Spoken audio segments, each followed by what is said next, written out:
Good day, everyone. We're at 2 p.m. Eastern Time, right at the top of the hour, and it's time to begin our call-in, follow-up, and discussion session today, following up from last week's webinar, Grants and Innovation. Thanks for joining. I'm your host today, Mike Lasecki. I'm at the Maricopa Community Colleges, and as you know, this webinar series and event is brought to you by the Center's Collaborative for Technical Assistance. I'm not going to go through all of the usual opening things that we do, but let me tell you this about today's webinar details.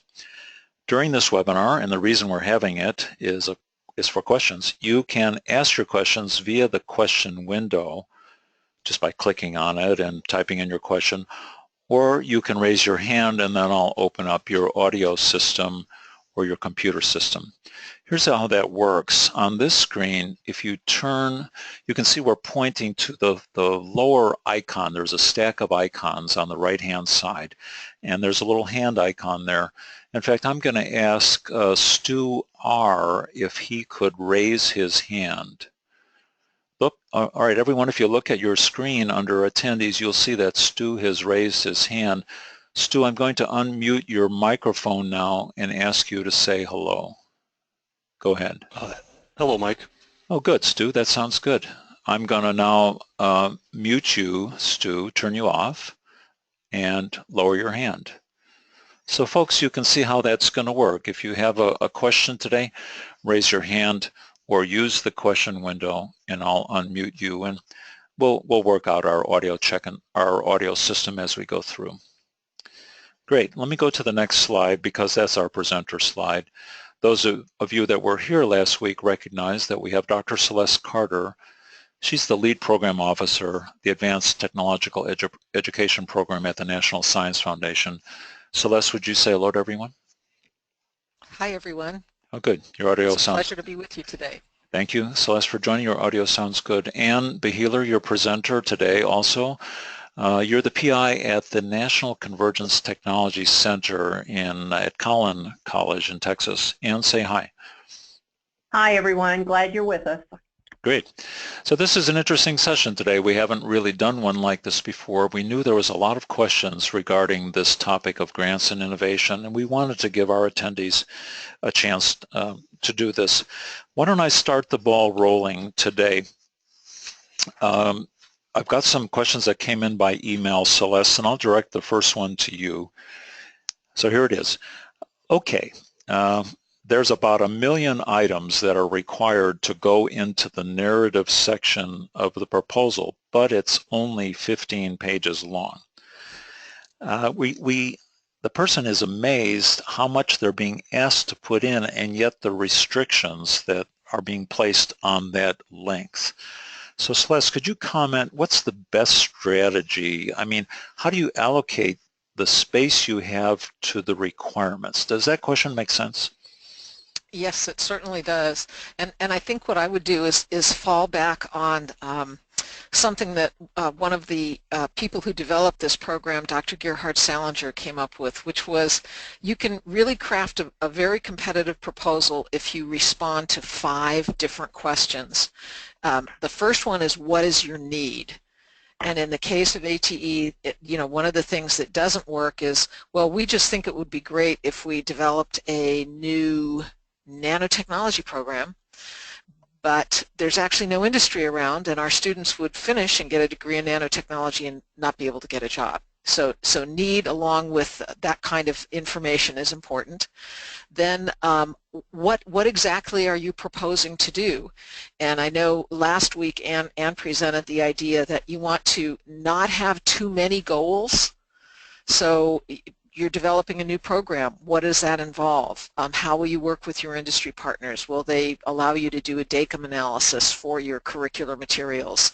What do you already have developed and what would be new? And you've got to keep it very short and succinct. But that's actually not a bad thing to do.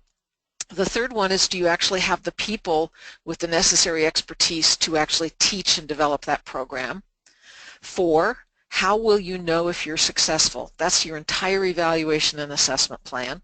And 5, how are you going to tell other people about that? What were your successes? Where did you see challenges? And that's really because every single thing that is funded through this program is funded through our federal taxpayer money. And you don't want it to just stay at your one location, so you want to have people have a chance to figure out what you've done and maybe contact you and say, hey, I'd like to adapt what you've developed. So 15 pages, it seems like a lot at one point, and then it seems like it's not nearly enough. But it can be done, and it can be done to the point that reviewers basically will give a proposal all excellence. Interesting response. Anne, would you comment there? I mean, you've had to cram, adjust your content for those 15 pages. Any comments from you? Yes, I would say that sometimes if you have, sometimes writers are rather flowery in saying what they need to say. That is just not usually possible in the 15-page limit. Say what you need to say and say it succinctly. That is hard for many, so it's a very good idea to have a technical writer review what you're doing, because technical writing traditionally does not have a whole lot of flowery extra phrases and so forth in it. And secondly, I think one of the things that frustrates me from time to time is that the reviewers really want you to know exactly what you're going to do in advance of doing it. And our process is to work very strongly with our business and industry leadership team. We respond to them, and as a center, we will be responding to them once a year for the next 5 years. However, it is a really good idea in this very, very short 15 pages, and I will challenge you to think that it's a lot, because it's not. I would suggest that you need to still put in examples in as much as you can, and you need to be very clear in what you say. I would not leave anything to the reader to figure out. They probably will find things that they need to figure out anyway, but that would be my very practical suggestion. Well, thank you, Anne. And Celeste, on any of this, if I say something then you disagree, please jump in. No, actually, I agree with everything you said, Anne, and the being succinct is a definitely a big plus. I would say that I've had people that have been declined and have called me up and they've said, well, I did everything that my grant writer told me I needed to do to be successful. And so you really need to think about that. I remember this one very clearly. One of the things that was done in about 4 different places in this particular proposal that came in that was declined was over and over again they talked about their institution, the size, the demographics of students attending. You need to say that once. You don't need to say it 4 times. So that's sort of, that isn't so much being flowery, but it's realizing that you've got a case to make with reviewers and then ultimately the program officer. You don't have a lot of time or space to do it. Maybe it's building from an elevator pitch. Maybe you want to start with that. What are really the most important things you want to get across? So back to you, Mike.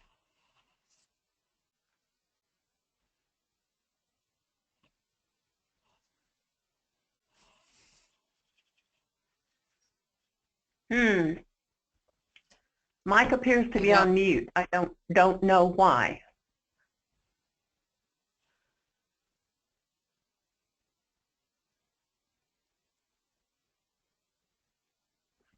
Mike, did we lose connection with you? Oh, I'm sorry. Yes, excuse me. Excuse me, there's operator error on my part. I was just reminding our participants that don't hesitate, don't be shy to raise your hand, and I'll call on you. We'll bring in the audio. But Dr. Carter, let's now turn to another question from one of our participants that's come in via the question window. It's related in a sense to that fitting everything into the 15 pages, and the question is it possible to post auxiliary grant materials like supplemental materials? Is there something like a secure website that only reviewers or ATE staff members would be able to see? Is there anything like that exist in the within the system? So there's actually some information in the solicitation about supplementary documents.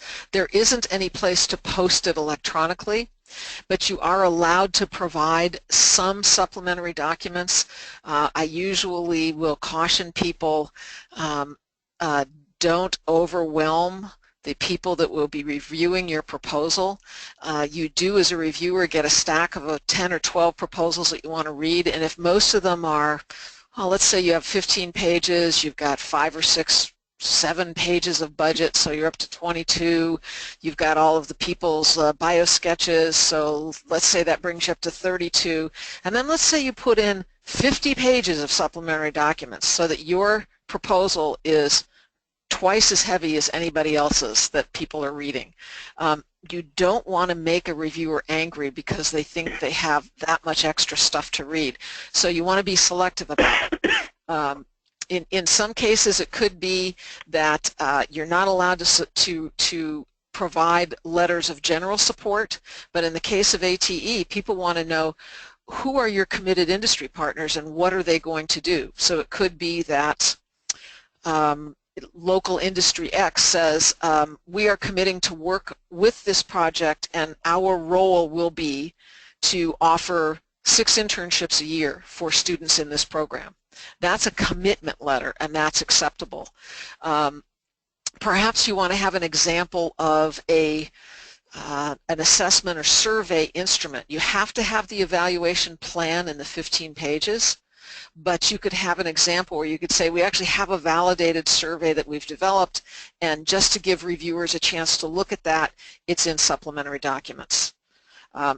Those sorts of things are acceptable. If you've got a curriculum already developed, but you're developing some new cutting-edge areas within it, you might want to give the reviewers a 1 page of a student completing an associate degree in engineering technology at our institution completes this.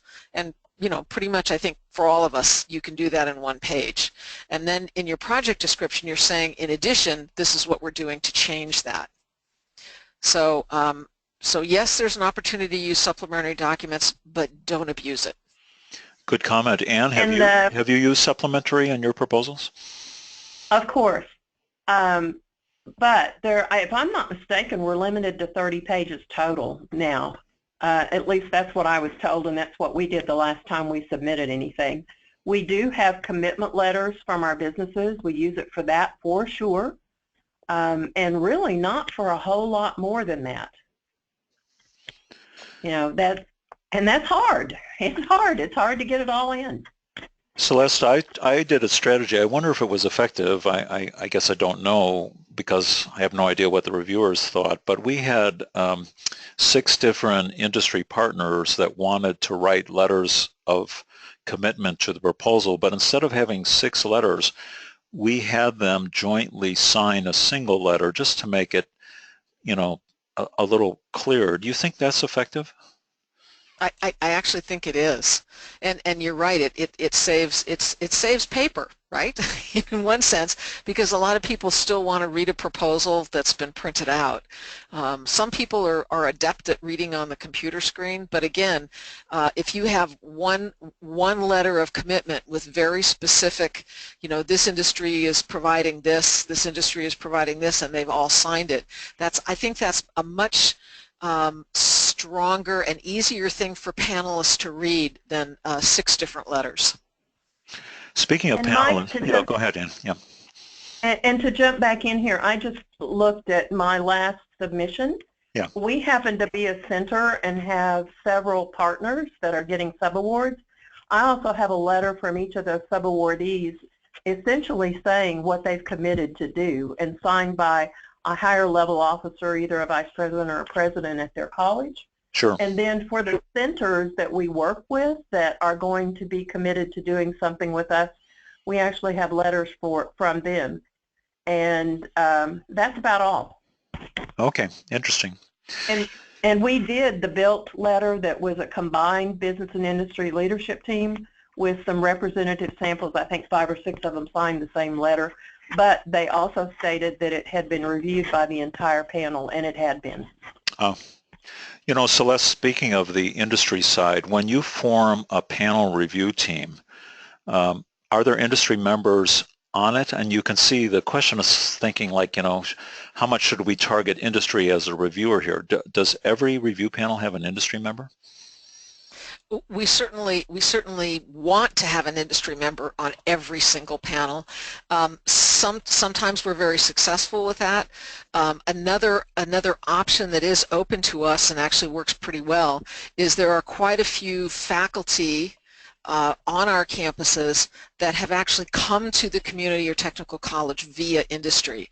So I can think of one person that I know at Forsyth Tech who worked in pharma for 25 years and now is a faculty member. So in a sense, I guess you'd say we're double dipping a little bit in that case, because we can say this is someone who has industry experience and also it can serve as a faculty member as far as a reviewer goes. But we definitely do try and bring in industry people. Sometimes that can be a little hard just because of their workload and also getting the release time they need to, Sure. to serve as a reviewer. But we definitely try to do that. Good point. Anne, let me turn to you with this one. Anne, when you construct your proposals, do you or how do you feel about the use of graphics, or let's suppose a logic model? That's going to take a half a page or maybe more. Do you use graphics in your proposals or do you shy away from them? Well, I probably should have brought this up before. The logic model is another way of getting across what you're actually trying to do. And though I don't believe I put my logic model first this last time, I've been advised since then that good proposal writers would put their logic model first because it's basically the flowchart and design for the entire proposal. So we definitely have a logic model. We don't necessarily put a whole lot of graphics in because we've got too many words to be put in. However, we also put those words into tables so that we can basically not necessarily have to have full sentences and so forth. It's always a difficult thing to get everything in there, but you also don't want to have it so cram-jammed that the poor reviewer has difficulty reading the proposal. There's also a limitation on what the point size can be, what the fonts can be. You can play with those a little bit within the guidelines, but you can't play with them very much because they don't want people going blind reading your proposal, nor do they want them to be mad at you because you tried to make them go blind. Celeste, what's your view? Do you like, as you're reviewing a proposal, do you find that some thoughtful graphics help break up your visuals and help you connect more with the proposal? I don't mean to lead you into your answer, but I'm wondering what you think. No, it's actually a good one, and I think it really depends on the. Some people like this, some people don't. In a way, what you're doing is you're trying to tell a story, right? You're trying to convince a panel of your peers that you have a good idea and you actually know what you're doing, you got the right people, and you've really got this thing well worked out. I would not overuse graphics because, as Anne said, they do take up a lot of space, but as you're crafting this, if you think the best way to tell your story is to include one graphic, maybe two, most people now, not everyone, but people definitely are using logic models more than they used to. And a logic model to me also is part and parcel of how your evaluation and assessment of your project will be carried out. So a lot of people don't put it at the beginning. They'll put it as part of the way they developed evaluation and assessment plan. But yeah, I would say you can definitely use it. You can use it very effectively. You just don't want to overuse it. Okay, thank you. Now we've talked about some details of, I suppose you could even call them logistics of crafting the proposal, the page limits, the use of supplementary materials. But let's now turn towards the targeting of proposals. The first question on that comes from an organization that says they want to target underrepresented individuals. Is there a suggestion at strategies for that might be considered the best models? Or Celeste, have you seen effective proposals that target underrepresented populations? They want to know what's their best shot at doing this. Definitely, yeah. It definitely is. What you want to realize though there is that you can't exclude populations. So you could say, we really need more women in computer science and information technology, and we have some strategies that we've worked with, whether it's NCWIT or IWITS, and sorry, these are acronyms for different organizations that focus on getting more women into computer science and into any sort of an area. But you can't limit it to just that population. So again, you have to have a good plan for it. I think what works the best is when you don't just say, well, we're going to reach out, we're a Hispanic serving institution, and so we're going to impact Hispanic students, and this is our outreach to underrepresented groups, and that's all you say. Reviewers want to have a little more detail, like, have you looked at the MESA program for recruitment and retention of students? Have you looked at the Puente program? What have you looked at? What have you found out there that you know has worked in another institution and that you would like to adapt and try at your institution? Or you may come up with a completely new idea, but you want to give the reviewers some detail about it. So I think that's the important thing. There definitely are models out there, whether it's women or underrepresented students. There are definitely ways to look through the literature and find things like that. I would say use the NSF Awards database. Put your specific category of people that you want to reach out to. I know one of the things that the Mentor Connect project is doing is trying to reach out to small rural community colleges and students that are at those campuses. So that's another one. Or it could be first-generation college students. What are some of the challenges that they find in contrast to other students? So give us some detail. Celeste, I have a question. This is Ann. Okay. It's been my assumption, and I may be wrong, that it's okay to be working on increasing diversity in a program, but the program has to be a technician-oriented program aligned with NSF/ATE. Is that correct? That's correct, yes, and I should have said that because I thought about it when I first started answering, and thank you for bringing that up, because yes, you have to stay in line with the mission of the program. So there are other programs within the Division of Undergraduate Education. If you are generally interested in the broader impact of underrepresented students, and it really isn't related to your technician education programs. One of the other programs you might look at, the acronym is IUSE, or IUS, which stands for Improving Undergraduate STEM Education. And when you look at the review criteria of broader impacts, one of the points under broader impacts is increasing the number of underrepresented students in STEM. So that would be another possibility, but if you're coming into ATE, you definitely want to stay within the mission of ATE, which is preparing a highly qualified entry-level technical workforce for the industries that keep the United States globally competitive. You mentioned global right there, Celeste. That has to do with one of our questions. How are international collaborations or international activities viewed within ATE?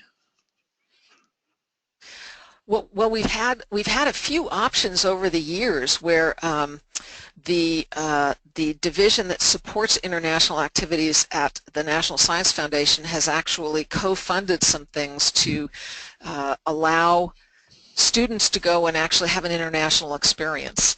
So students have gone to Germany and Spain and wind farms offshore in Sweden.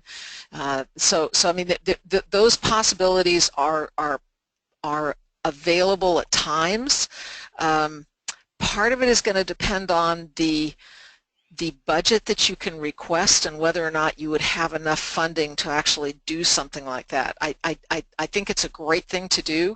I keep thinking I need to get myself upstairs and pitch it again to the international division and say, hey, would you guys like to do something like this again? But I definitely, it's certainly, everything from A transformative activity for a student could be they've never been outside their state and they actually get to go and do an internship somewhere in another state. But an international activity, I think, would be phenomenal. And we pretty much have to look at it on a project-by-project basis. Anne, have you done anything international? I have. It was not in our proposal, however.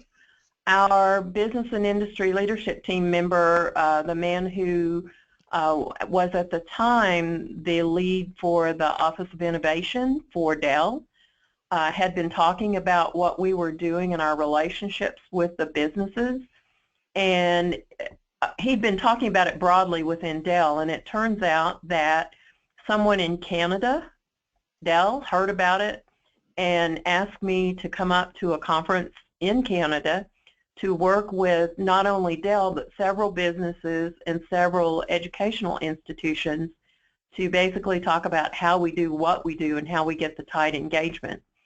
I requested approval to use some of my travel money for that purpose. They paid for part of it. I paid for part of it.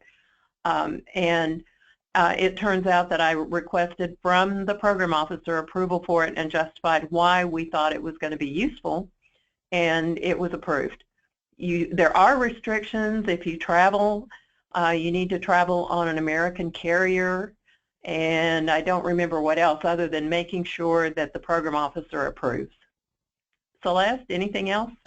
No, I think those are the two biggies. Okay. And if you're planning as you craft a proposal to do something internationally, under the travel budget line of the budget forms for senior personnel and PI and co-PIs, there is actually a call-out line for international travel. Thank you for that. Actually, I remember seeing that on the budget. We're still talking about, targeting your proposal and whether to include things like international activities. ATE is a program that is focused on community colleges, but to what extent could or should a proposal involve high school or even younger partners? How is that viewed? I mean, there's a lot more of those students out there. You could conceivably leverage a lot more reach there. What's the current thinking about involvement of pre-college activities? Celeste, why don't we start with you? Sure. Well, this is one of the things that's been part of the ATE program since it was first developed in 1993, is that projects and centers can involve grades 7 through 12, so you can actually reach down into middle school, 2-year and 4-year. So the possibility is there. I know every once in a while people will say, well, we need to go even younger than that. We need to really need to get the students that are even in elementary schools involved and thinking about computer science and engineering and all of these other different STEM disciplines. The problem there is that pretty much every year we get congressional questions, because this is a program that was congressionally mandated, that the National Science Foundation developed the ATE program. And one of the things they want to know is, what's the output? How many of those highly qualified and educated entry-level technicians are being employed in industry every year, or at least graduating with either associate degrees or some industry-validated certifications, whatever that happens to be?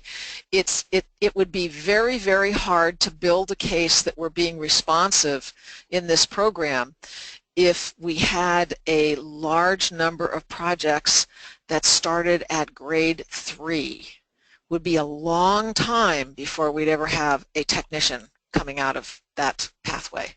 So yes, grades 7 through 12, there's a pretty good portfolio now of either dual credit programs, programs where a high school student could actually finish X number of units that count towards the associate's degree, and then there's an articulated pathway so they can finish.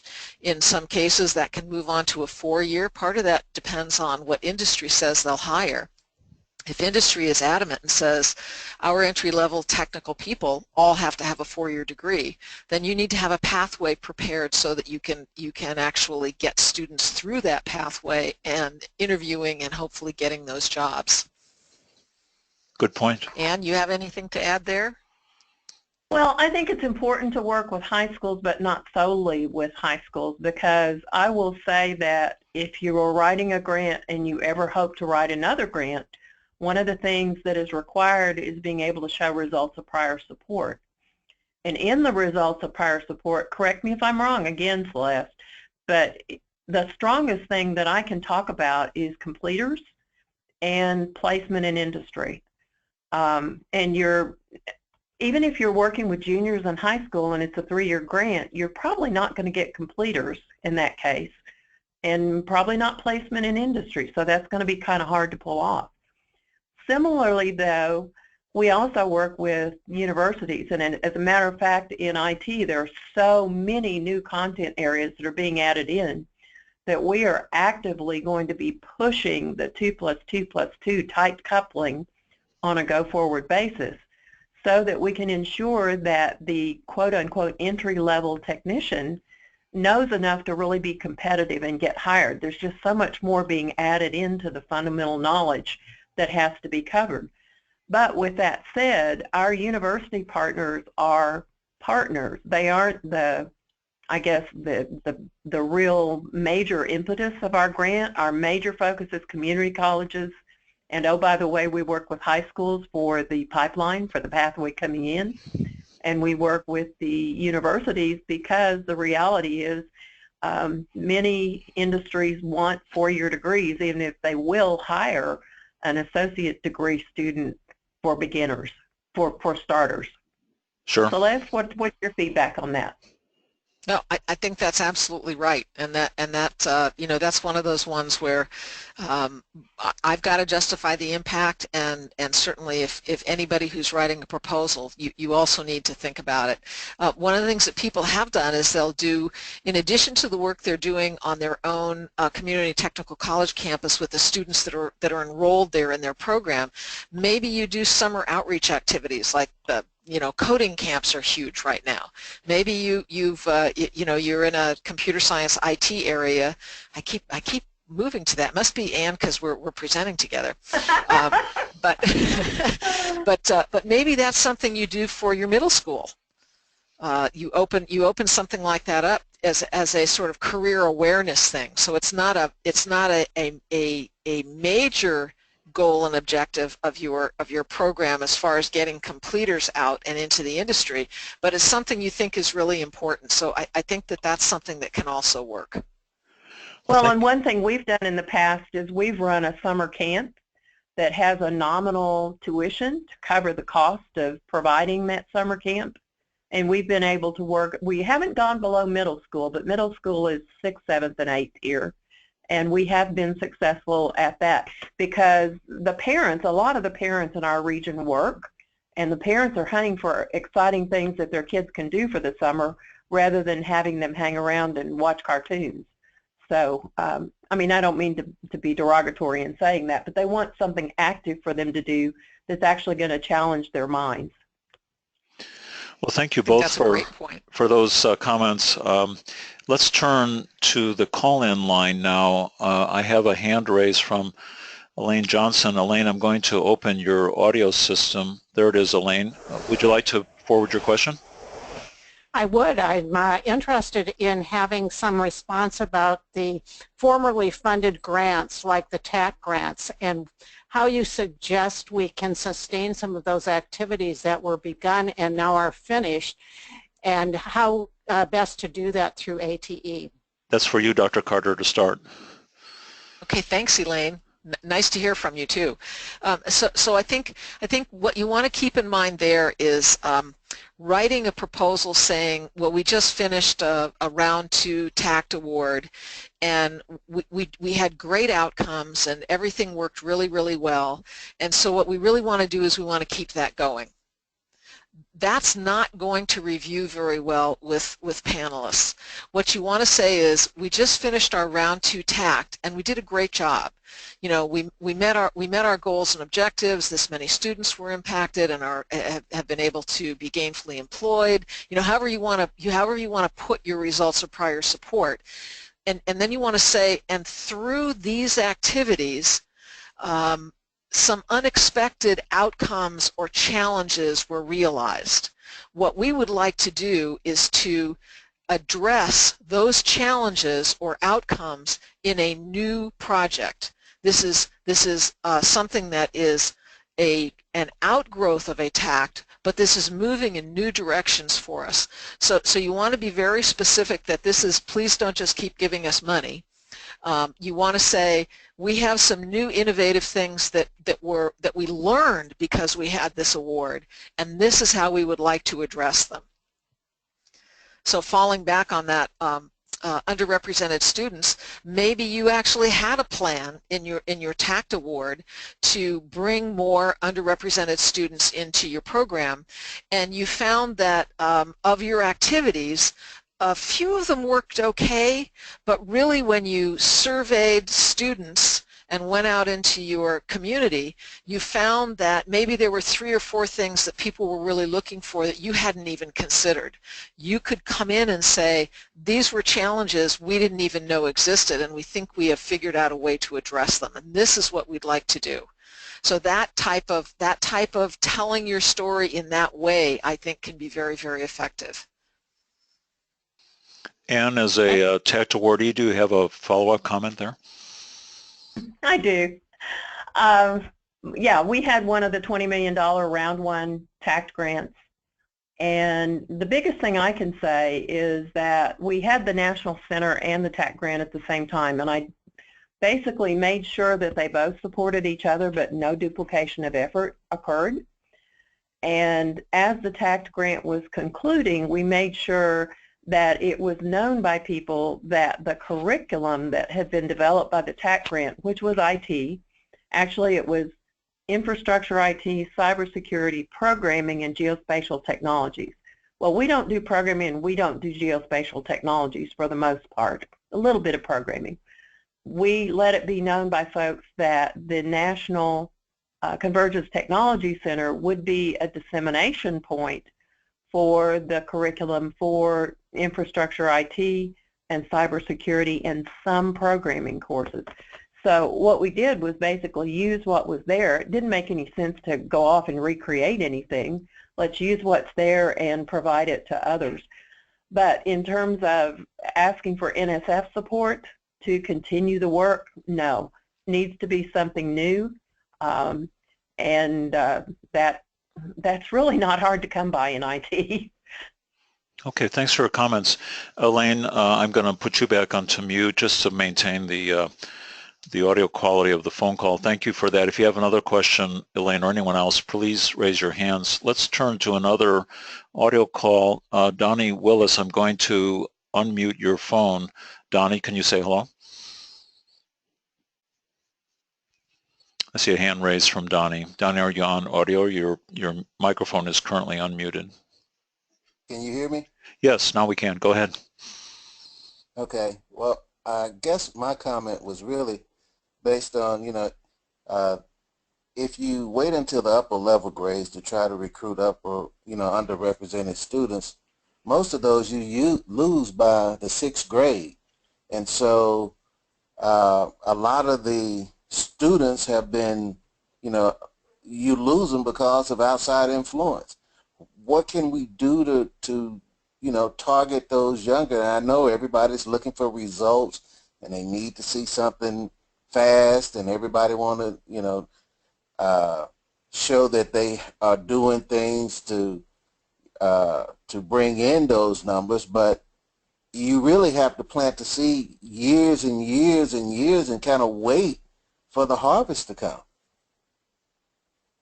So what can we do? Can I comment, please? Sure. I think it is very tempting to think that NSF and or DOL is going to support all of our efforts, and there's just not enough money to go around. So those sorts of things, outreach to middle schools, awareness, working with some of the business concerns, we've sometimes been able to get a little bit of money, and when I say a little bit, it's $10,000 or more, to work with our summer camps for middle school, and maybe that's an approach to go for rather than trying to stretch the amount of money that NSF has for ATE, which is only, I don't know, Celeste, 64 or 66 million a year. I don't know which number it is, but it's not huge. Rather than trying to make it stretch all the way down into grade school, I think it probably would be a good idea for us, for the colleges, to go out to some of the businesses and try to get donations. So I think that's a great starting point. But I'd also like to point out, I'm in the Division of Undergraduate Education. Within my directorate, which is Education and Human Resources, there is another division that's the acronym for it is DRL. And that's the division that supports the K through 12 programs. So one of the things you might think about doing is there's a program in that division called Discovery Research K-12. So you can do things from K through 12, but you could focus on those younger students. That program, the acronym would be DRK12, wants you to present within your proposal some of the questions that you will gather data so that you inform everybody about it. So it could be, well, what happens if we reach down into grades 3, 4, and 5 and talk about engineering technology and maker spaces and robotics and things like that. What will happen to student learning and student enthusiasm for those areas? You can go on to the NSF Awards database and look up awards that have been made in that program, and that might help you sort of craft your project based on things that you know have been funded. Another program that's in that same division is called the iTest, or Innovative Technology Experiences for Students and Teachers. So that's another one. Maybe what you want to do is look at the iTest program and see if your ideas are a better fit for iTest than they would be for the Discovery Research DRK12 program. But there are things we even have in that same division. That's where citizen science sits. So the kinds of things like bird counting, lake watch. There's all kinds of things out there that even students and parents could get involved in. So I'm specifically in undergraduate education, but there's a lot here in this directorate that could support different types of projects and reach down into those early grades. Donnie, thank you for that question. I'm going to send you back to mute, and if you want to come back on again, just raise your hand. Let's keep going with questions submitted to us electronically. Here's one for you, Celeste. Get out your crystal ball. Do you see, or can you see, how ATE guidelines might change over the next few years? I guess you're getting ready for a new solicitation, aren't you? Yeah, actually, we're trying to work on crafting a solicitation currently. You know, a lot of times people will say, well, what are going to be the new upcoming really interesting areas, and what should we be looking at? And one of the things that helps me out is I don't actually have to predict that. ATE is responsive to and partners you and industry. So one of the things you want to say is, what are some of those new and upcoming areas? I know one of the things I've noticed for a while, it was renewable energy. Big spike in renewable energy proposals. Sustainability is another one that's still there and high. But something that I think is very interesting is unmanned sort of aircraft, drones. And they're being used in a huge variety of ways, everything from precision agriculture to, I don't know, Google mapping is using drones over, flying over your neighborhood to actually have the maps updated. So there's all kinds of things out there.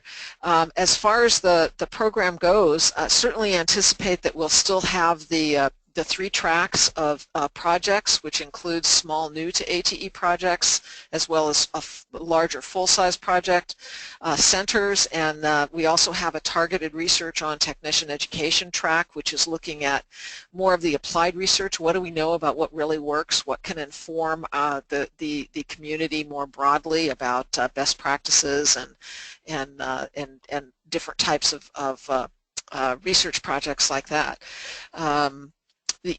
That's, I think I can kind of answer and kind of not, because I can't really talk about things that are in process. Please stay tuned on the NSF website. You can actually sign up to receive an email as soon as a solicitation is published, or with any news about a specific program you're interested in. So I'd certainly suggest that you do that, and as soon as we can get the solicitation out, we will do it. So you're guessing that might be in the matter of a few months? Yes, I sincerely hope so. It has to be a proposal, a solicitation has to be published at least 3 months before the submission date, and I'd like it to be significantly earlier than that. And the submission date this year for ATE, looking at it from past years, would be in the first week in October. Okay. Let's turn back to another question that's come in electronically. Anne, I'll send this to you. What's your sense of the ATE's interest in fostering 2- and 4-year collaborations? In the past there's been discussion. One of our participants commented on a joint effort between the NSF and the Carnegie Foundation to foster 2- and 4-year relationships. I don't think that was ATE specifically, but Anne, let me start with you first. What's your sense of 2- to 4-year relationships as a highlight of your proposal? That word at the end changed exactly what I was going to say. I would okay, this is Anne's opinion only. Yes. Okay. I think having relationships between 2- and 4-year schools is very important. However, I would not make it the highlight of my proposal. My highlight would be something else, and then justify why we want those relationships based on whatever else we're doing.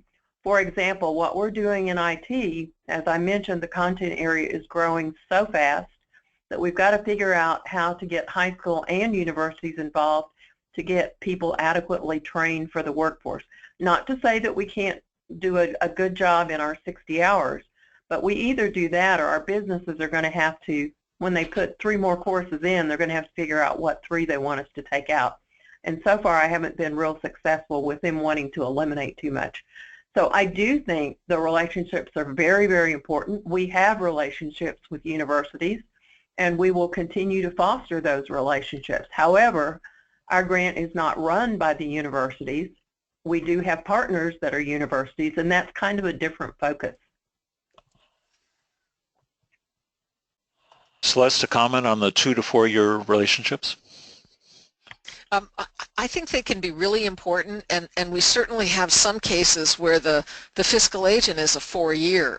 One example of that is the Nanotechnology Center at Penn State, which has been funded for quite some time, and part of that is because students, most community and technical colleges will not be able to build a clean room nanofabrication facility. Just not going to happen. I don't think there's too many institutions that will be able to find the millions of dollars necessary to construct that type of facility. So what the Nanotech NAC Center has done is they've come up with a model where they've developed 6 courses which any community college student who has completed their initial coursework on their home campus can move to Penn State and take those 6 courses in the nanofabrication facility, and then actually earn their associate's degree. So this is something that they're trying to spread across the country. They're connecting universities that have other nanofabrication facilities in other parts of the country with their regional community and technical colleges, and then they can support them with these 6 courses, and or the coursework can be adapted and implemented and adopted for that specific region and the industry people that are in that, or companies that are in that region. So I also think it's a great idea.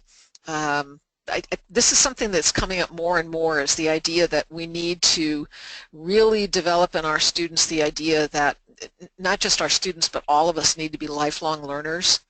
And so the idea that you can have pathways that are really pretty clear for students to see, with multiple entry and exit points. And I know, I'm assuming Elaine is still on the phone, so one of the examples from the BioLink Center is the Bridge to Biotech. And then once that was developed, then there was an on-ramp to the Bridge to Biotech.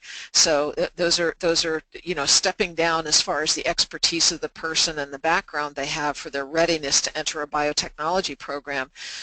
Those sorts of things, and then giving those entry and exit points so that maybe your student completes an associate's degree, and 2 or 3 years down the line there's a knock on your office door and they're back there saying, well, I just hit a ceiling. I love working at this company. They'll actually support me if I can go back to school and move to move to the next level. What is that? Where should I be going? Should I be concentrating on finishing a bachelor's degree? Should I be getting more certifications? And so I think that's another way for people to think about it, and to think about a pathway that articulates, potentially what they really want to do is get that 4-year degree. They've been an entry-level technician, and they're ready now to complete a 4-year degree in whatever area. So I think all of those things are important. But for ATE, the focus needs to be not on developing just that pathway to the 4-year, but the fact that you are responsive to your industry partners, and a student completing the 2-year degree and or some level of certificates at your institution, that industry is interested in interviewing them and potentially hiring them. Well, thank you for that comment. Colleagues, let's be aware of our time. We have 10 minutes remaining in our session. Elaine Johnson has her hand up. Let me open her audio line. Elaine, would you like to make excuse me, I clicked on the wrong button. There you go, Elaine. A comment or a question, Elaine? This is a very quick comment or a question. It's regarding post-baccalaureate programs at community colleges, and I know that within ATE we have a number of projects that are really directed at people that already have bachelor's degrees. Yes, we do. And I think they're very important. Having had a biotechnology program myself, it was I would say year by year, the majority of students walking through the door who had enrolled in that program had at least a baccalaureate, if not even a graduate degree of some type or another. And one of the things that was a very common story that I would hear is, I've been trying to get a job in the biotechnology industry, and I've been told that that I'm actually not qualified. And so students would come in, and in a lot of cases it would be a certificate that they needed if they would have the hands-on skills and competencies, and then be hired, sometimes hired out of the program. And Elaine, I know City College of San Francisco's program is the same. And Madison Area College, I guess it's Madison College now, they changed their name. They have had a 1-year post-bac certificate or program for people just like that, people that have tried to get a job in the industry and have been told, you're not qualified yet. You may think you are because you have a 4-year degree, but you're actually not. So I think that's another important thing to look at. Somebody said it. I said, well, we're the reverse articulation pathway, and I was talking to someone who said, yes, we are the graduate school. So take that as you may. Yeah, Celeste, this is Ann. There's something else too we can do. A lot of the job postings out there say that a 4-year degree is required. And oh, by the way, I've got my business and industry team nationally working on ways to counteract that, because they don't believe it's true. But it is. If the job posting says a 4-year is required, and an HR department is filtering the applications that come in, then it can be a real limiting factor regardless. But one thing that can happen, sometimes they don't say what that bachelor's degree has to be. So maybe someone has a bachelor's degree even in something more liberal arts or business oriented, and they come back and they get an IT certificate with several certifications. That has made some folks be really, really marketable, and that's using our existing stackable certificates. It's just using them in a different manner. And I agree that we are, in many cases, the graduate school, especially for liberal arts bachelor's degrees. Great point. Well, thank you both very much. Elaine, I'm going to close your audio line. Thanks for the audio question, and just raise your hand again if you have another comment. You know, you just mentioned and certifications and so on. This question came up during the webinar itself, but I'll bring it up briefly, and we just have another 5 minutes left in our meeting.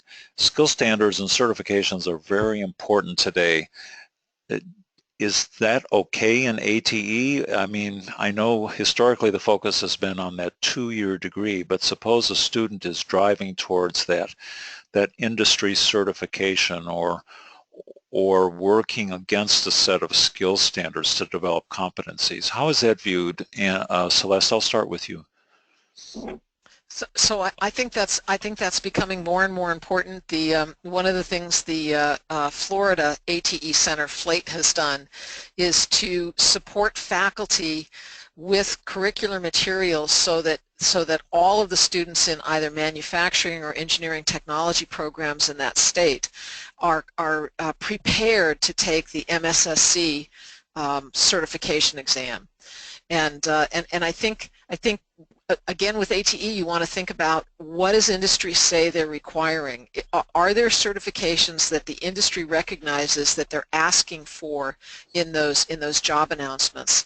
And I think the more prepared and qualified our graduates can be, the more responsive we are to the whole really goals and missions of the ATE program. So I think it can be really, really important.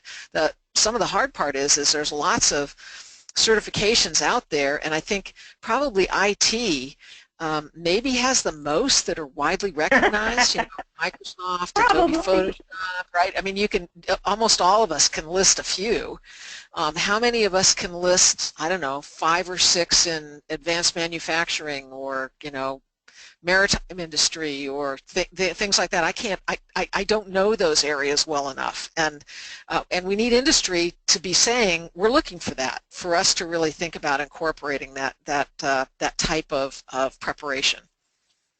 And I think it was really crazy maybe 10, 15 years ago, because it was either or, education or certification, often boot camps, cram it down your throat type learning. And it's not either or anymore. At least our business team nationally is not saying it's an either or situation. It's a both situation. And we have curriculum now that is available that can, I won't say it'll prep someone for a certification test, but it's going to get them almost there. I never took a certification test myself without having to do a whole lot of outside study, way beyond any class that I ever went to. But nevertheless, it's both. It's not either or, and the credentials from the community college are becoming more and more important as time goes on. Similarly, we work with the University of North Texas, and our IT courses are workforce courses. In some states, that is certain death for transfer, but not with the University of North Texas in their BA in IT program. They take 21 semester hours of workforce courses, actual workforce, quote-unquote, terminal courses toward their bachelor's in IT that is even ABET accredited. And some of those 21 hours, very likely, I don't see how you could get them without, some of them are aligned with certification tests. So it's not an either or, it's a both. Well, thank you both for that comments. We're perfectly at the conclusion of our Q&A session. Boy, it really ranged all over the map today, and I can't believe how fast the hour has flown by. We got to most of the questions, not all. There'll be a few in the chat window that we might be able to return to later. But Celeste, let me ask you to conclude. Go right back to the beginning and tell us those 5 things again, starting with number 1 was the need. Sure. So number 1 was the need. and that can be informed by your industry and labor statistics. Number 2 is what is your response to meet that need? What exactly do you plan to do in detail, or as much detail as you can get into those 15 pages. Number 3 is, do you have the right people with the right set of expertise to actually carry out what you just proposed in number 2? Number 4, how do you know you're going to be successful? How will you assess and evaluate what you're doing? And number 5, how will you tell others about it? How will you spread the word? And I know we talked about this a little bit before, that if I put it on a website, they will come, may not be the only thing you want to think about. You want to be more proactive than that. Well, thank you. Perfect. Anne, closing comments from you as we just now are at the final moment of the Q&A session. I think I'll bring it back to the first two. One of the first questions was, there's a million things that you have to put in a proposal. Well, maybe it's not a million, but it is a lot. And it's important that you keep a list of those required items that must be in that proposal, from reading the solicitation, reading it again, and also using the proposal guide, the PAPPG. I don't remember what all the words stand for. But nevertheless, it's very important that you keep track of what you're doing, because one of the horrible things that could happen is you have a really great idea and then fail to include items that are mandatory and still get a decline. So, you know, yes, there are a lot of things, not a million, but there are a lot, but you have to keep track of it and make sure you address them. It's worth it. Well, thank you very much. I think it is too. Dr. Carter, Celeste, thank you again for the time today, and Anne also for your thoughtful remarks to the questions. Colleagues, thanks for joining today. We had a variety of, lots of questions come in by the chat and by email, and some come in by audio, so thank you for doing that. We're planning, and let me go to our last slide, let me advance it, and then we'll wrap up for today. Oops, what did I do? There we go. The final thing is to say that we have 3 webinars still to come in this series. March 9th, Grant Proposal Resources, March 23rd, you see it there, Developing Stakeholder Partnerships, and April 20th, Final Tips for a Competitive Proposal. Every one of those upcoming 3 events has a live Q&A like this one scheduled 1 week later. Sometimes it shifts by a day depending on schedules. So please check out our website, atecenters.org/ccta. You'll access our pre-recorded webinars. You'll see our upcoming events. Thanks again for joining today. Goodbye, everyone. That officially ends our Q&A session for today.